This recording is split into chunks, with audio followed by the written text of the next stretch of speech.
ফেসবুকে উস্কানিমূলক পোস্ট দেওয়া সেই যুবক আটক। ফরিদপুরের মধুখালীতে 2 ভাই নিহতের ঘটনায় ফেসবুকে উস্কানিমূলক পোস্ট দেওয়ায় বগুড়া শিবগঞ্জে সুমন মহন্ত নামের এক যুবককে আটক করেছে পুলিশ। 20 এপ্রিল শনিবার বিকাল 3টার দিকে উপজেলার মোকামতলা বন্দর থেকে তাকে আটক করা হয়। আটক সুমন মোকামতলা শঙ্করপুর গ্রামের নিত্য নারায়ণ মহন্তর ছেলে। তিনি হিন্দু স্বেচ্ছাসেবক মহাজোটের রাজশাহী বিভাগীয় সাংগঠনিক সম্পাদক। শনিবার রাত 8:30টার দিকে জেলার পুলিশ সুপারের কার্যালয়ে অতিরিক্ত পুলিশ সুপার আব্দুর রশিদ এক সংবাদ সম্মেলনে বিষয়টি নিশ্চিত করেছেন। তিনি জানান, শনিবার দুপুর 12টার দিকে ফেসবুকে সুমন মহন্ত নামের ফেসবুক আইডিতে ফরিদপুরের মধুখালী ঘটনাকে কেন্দ্র করে উস্কানিমূলক পোস্ট করা হয়।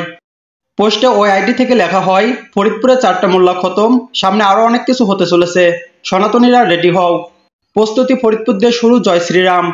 এই পোস্টটি সামাজিক যোগাযোগ মাধ্যমে নানা সমালোচনার জন্ম দেয়। ধর্মীয় উস্কানিমূলক পোস্টটির জন্য আইন শৃঙ্খলা পরিস্থিতি অবনতি হওয়ার আশঙ্কায় দ্রুত সুমনকে আটক করা হয়। তার ব্যবহৃত মুঠোফোনটি জব্দ করা হয়েছে। অতিরিক্ত পুলিশ সুপার আব্দুর রশিদ আরও বলেন, আটক সুমনের মুঠোফোনে যে আইডি থেকে উস্কানিমূলক পোস্ট দেওয়া হয়েছে তা লগ ইন করা ছিল।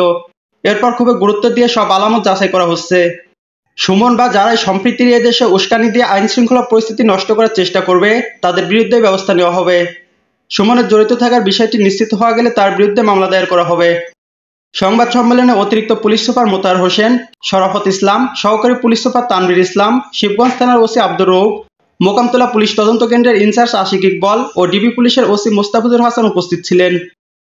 উল্লেখ্য, গত 18 এপ্রিল বৃহস্পতিবার সন্ধ্যা 7:30টার দিকে ফরিদপুরের মধুখালী উপজেলার ডোমাইন ইউনিয়নের পঞ্চপল্লী এলাকায় কালী মন্দিরে অগ্নিসংযোগের ঘটনা ঘটে।